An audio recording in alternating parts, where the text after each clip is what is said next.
అందరికీ good morning. లోకం పోకడ గురించి మనం ఈరోజు తెలుసుకుందాం. మనం లోకంలో చాలా మటుకు విషయాలు చూస్తుంటాం. కొన్ని విషయాలు అసంబద్ధంగా ఉంటూ ఉంటాయి. అవి ఎందుకు చేస్తామో ఏమో మనకు సరిగ్గా అర్థం కాదు. ఉదాహరణకు, మనం ఎవరైనా చనిపోతే వాళ్ళ ఇంటికి వెళ్ళినప్పుడు, శవాన్ని చూసినప్పుడు కానీ స్నానం చేస్తాం. అదే ఒక జంతువుని తిన్నప్పుడు మరి అది చనిపోతుంది కదా, హాయిగా తిని భుజించి మంచిగా విశ్రాంతి తీసుకుంటాం. ఎందుకో ఏమో ఇది అర్థం కాదు.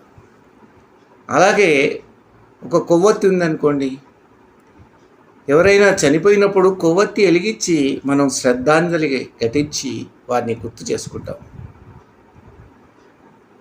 మరి ఒక మనిషి జన్మదినం, పుట్టినరోజు ఉన్నప్పుడు అదే కొవ్వొత్తిని ఆర్పేస్తాం. మరి ఏంటో మరి ఈ విధంగా జరుగుతూ ఉంటుంది. ఒకే కొవ్వొత్తిని మనం వెలిగిస్తూ ఉంటాం, ఆర్పేస్తుంటాం. అర్ధరహితంగా ఉంది. అదేవిధంగా మన ఒంటిని, ఇంటిని కడుక్కుంటాం. మలినమైన మన మనస్సును మాత్రం మనం ఎప్పుడూ కడుక్కోలేము. చూడండి ఎంత విచిత్రం ఉందో మన జీవితం. అలాగే మనకు ఇంట్లో పని చేయడానికి, తర్వాత ఇతరత్రా పని చేయడానికి మనుషులు దొరుకుతారు. కానీ మనకు ఆరోగ్యం బాగాలేనప్పుడు,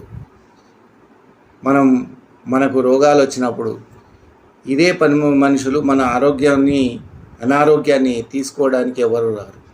చూసారా ఎంత విచిత్రమైన జీవితము. ఒక్కొక్కప్పుడు మనకు ఆశ్చర్యం ఇస్తుంది.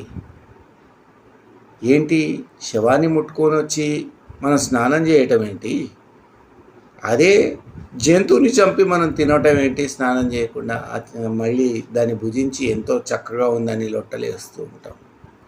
కొవ్వొత్తులు వెలిగించి మనం చనిపోయిన వాళ్లను శ్రద్ధాంజలి ఘటిస్తూ ఉంటాం. అదే కొవ్వొత్తిని జన్మదినం రోజు ఆర్పేస్తాం. పని చేయడానికి ఎంతోమంది దొరుకుతారు.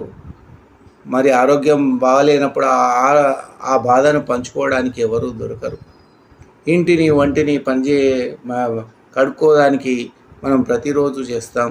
కానీ మలినమైన మన మనస్సును కడుక్కునేందుకు మనకు వీల్లేదు. చూసారా ఎంత విచిత్రంగా ఉందో మానవ జన్మ.